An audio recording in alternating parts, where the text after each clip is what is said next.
اور باپ کی حالت دیکھنے کے قابل، روتا تھا نمازوں میں آ کر، دعا کی چٹھی ہر بار۔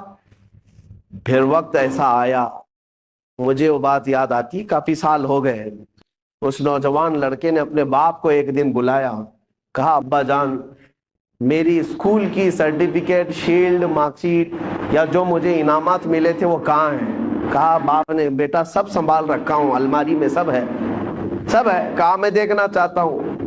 اس کی 7ویں کی، 10ویں کی، 12ویں کی، اور جو اس نے مسابقے، جو کمپٹیشن میں شیلڈ لیے تھے وہ سب رکھی ہوئی تھی۔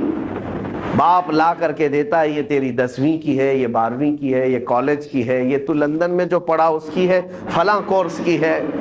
وہ بستر پر لیٹے لیٹے نوجوان دیکھتا رہا، حسرت سے اپنے باپ کو پوچھتا ہے وہ ساری سرٹیفکیٹ دکھا کر، ابا جان مجھے بتاؤ ان ساری سرٹیفکیٹ میں کون سی ایسی سرٹیفکیٹ ہے جو میں منکر نکیر کو بتا دوں تو مجھے چھوڑ دے؟ میں قبر میں جانے والا ہوں، میری زندگی بہت مختصر سی رہ گئی، بون کینسر، اب میں بچنے والا نہیں ہوں، لیکن بابا جان مجھے بتاؤ اس سرٹیفکیٹ میں کون سی بتاؤں منکر نکیر کو کہ وہ چھوڑ دیں گے مجھے؟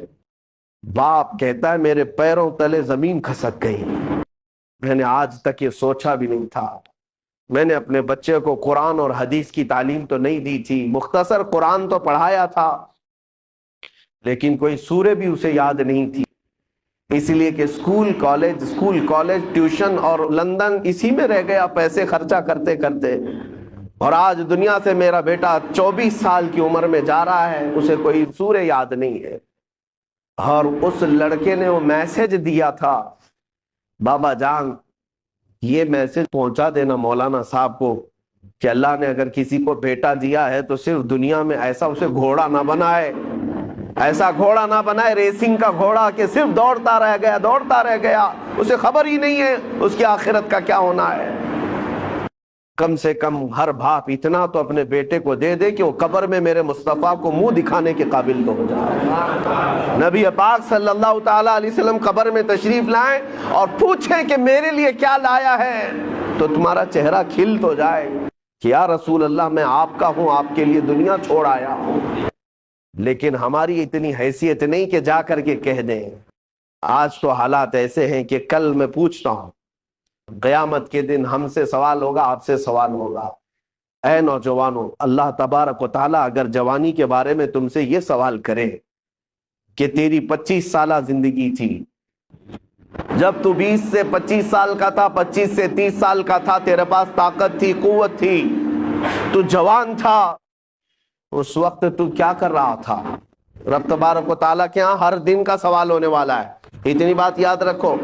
حدیث میں ہے، میرے آقا صلی اللہ علیہ وسلم فرماتے ہیں اس وقت تک میدان محشر سے کوئی ہٹ نہیں سکتا جب تک اپنی جوانی کا حساب پورا نہیں دے گا، دینا ہوگا۔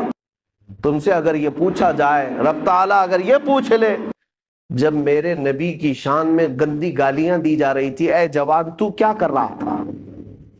کیا تم یہی جواب دو گے کہ رات بھر میں گیم کھیل رہا تھا؟ اے اللہ تیرے نبی کو جب گالیاں دی جا رہی تھی، توہین کی جا رہی تھی، تو میں تو کرکٹ کھیل رہا تھا، فٹ بال کھیل رہا تھا، جیم پہ جا رہا تھا، دعوتیں اڑا رہا تھا، برتھ ڈے منا رہا تھا، یہی جواب دو گے؟ ہمارے پاس ہے کیا چیز؟ ہے میرے عزیزوں، میرے نبی کی امت ہو آپ، ہونا تو یہ چاہیے کہ حضور کی شان میں توہین سن کر کے ہر کھانا پھیکا لگنے لگ جائے، نیند اور چین اور سکون غارت ہو جائے کہ جب ہمارے مصطفیٰ کریم کی عزت سلامت نہیں ہے تو پھر میری عزت کی کیا بات کی جائے۔ بہرحال آج احساس میں دلانے آپ کے سامنے کھڑا ہوں، اب فیصلہ آپ کے ہاتھ میں ہے۔ ایک چیز میں بتا کر کے رخصت ہو جاتا ہوں، جنازہ اٹھے گا اپنا، ہمارے گھر سے نکلے گا، کس میدان سے نکلے گا پتہ نہیں ہمیں، لیکن اتنی بات معلوم ہے کہ قبرستان جانے سے پہلے جنازہ یہ سب کے ساتھ ہوگا، سب کے ساتھ ہوگا۔ ابھی قبرستان پہنچا نہیں ہوتا کہ پوری قبر کے مردے کھڑے ہو جاتے ہیں۔ اگر کوئی غلط آدمی کا جنازہ آ رہا ہے، گنہگار کا آ رہا ہے، تو وہ کھڑے ہو جاتے ہیں اور کہتے ہیں اے رب ذوالجلال اسے ہمارا پڑوسی نہ، اسے اس قبرستان میں داخل ہونے نہ دے۔ اس لیے کہ آج وہ آئے گا، دفن ہوگا، اس پر تیرا عذاب ہوگا، جس کی وجہ سے ہم سب کا چین اڑ جائے گا۔ مردے کھڑے ہو کر کے پناہ مانگتے ہیں اللہ کی بارگاہ میں کہ ایسا منحوس شخص اس قبرستان میں نہ آنے پائے۔